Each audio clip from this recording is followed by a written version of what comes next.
Ibarat kata, ibarat contoh, ibarat misal seperti FIFA ataupun PSSI menyelenggarakan satu turnamen yang mana sudah ketahuan banyak mafia wasit, mafia pertandingan, mafia pemain. Nah, FIFA, PSSI atau federasi ikut turut bermain untuk menentukan jalannya pertandingan. Nah, Assalamualaikum warahmatullahi wabarakatuh. Sahabat, ketemu lagi dengan saya Abi Syihab. Apa kabar sahabat semua? Semoga senantiasa dalam lindungan Tuhan Yang Maha, tidak kurang satu apapun. Tak terasa sekarang sudah akhir Mei dan besok tanggal 1 Juni dimana sudah ditetapkan sebagai hari lahir Pancasila, walaupun masih mengandung polemik. Tapi bukan itu yang akan kita share, akan kita bicara masalah ini.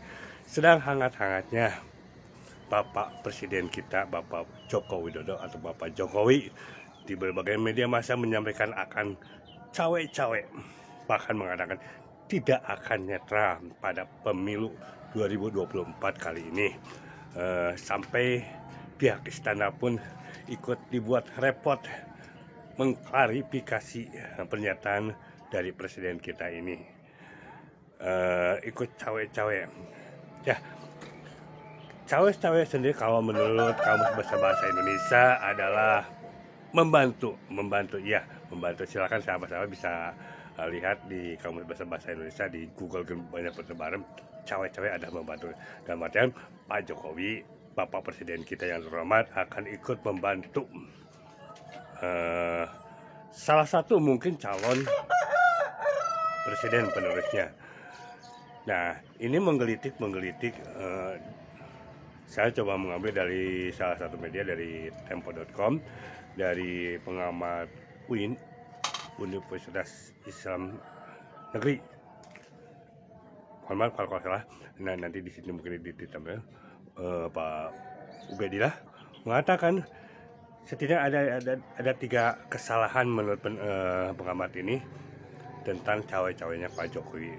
Satu, sebagai sebagai presiden, Pak Jokowi adalah kepala pemerintahan, kepala kenegaraan, yang mana dalam konteks pemilu hanyalah penyelenggara yang harus memastikan bahwa pemilu berjalan lancar dan jurdil.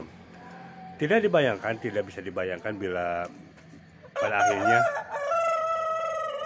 taruhlah presiden adalah sebagai federasi penyelenggara ataupun pengamat ataupun apa itu namanya, ikut cawe-cawe, ikut membantu pertandingan pemilu ini, dimana kalau tadi di awal saya sampaikan kalau pertandingan sepak bola saja ada mafia wasit, mafia pertandingan, mafia pemain juga.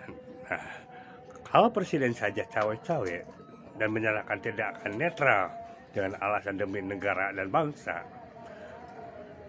sebagai kepala pemerintahan, presiden adalah kepala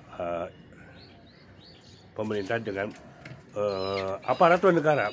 Bisa jadi ASN di bawahnya pun baik gubernur, bupati, wali kota, camat, sampai ke kepala desa, kepala kelurahan, lurah dan lain sebagainya, ASN semuanya juga bisa ikut tidak netral, bisa ikut cawe-cawe.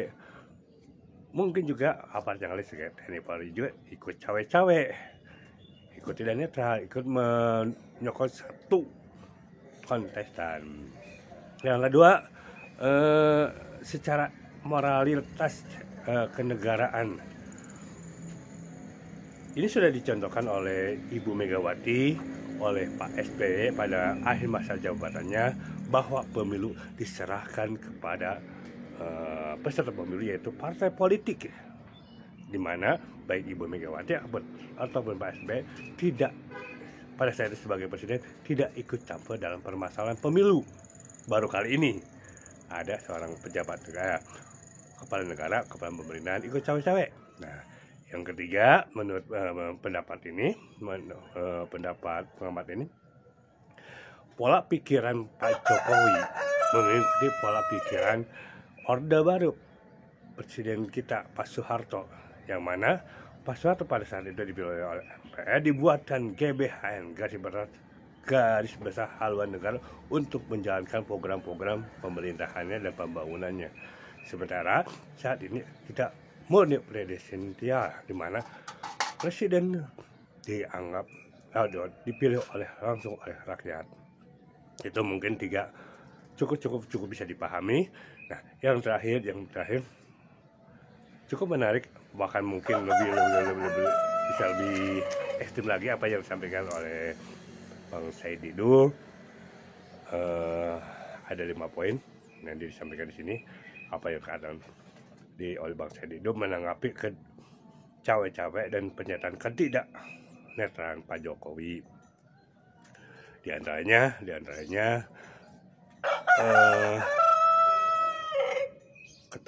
ketakutan ketahuan masalah hukum di kemudian hari. Kemudian ketakutan ketahuan proyek-proyek yang mangkrak. Kemudian takut berakhir kekuasaan, takut berakhir masa jabatan, takut kehilangan sesuatu yang selama ini mungkin sudah dirasakan. Kemudian ingin mewariskan kekuasaan ini, dan di antara yang lain juga ingin terus berkuasa. Walau alam. Tapi kita berharap pemilu kali ini akan semakin cordial dan melahirkan pemimpin yang lebih kredibel, lebih amanah, lebih pro rakyat. Saya Abi Syihab pun undur diri. Sampai ketemu di video dan vlog berikutnya. Wassalamualaikum warahmatullahi wabarakatuh. Hatur nuhun.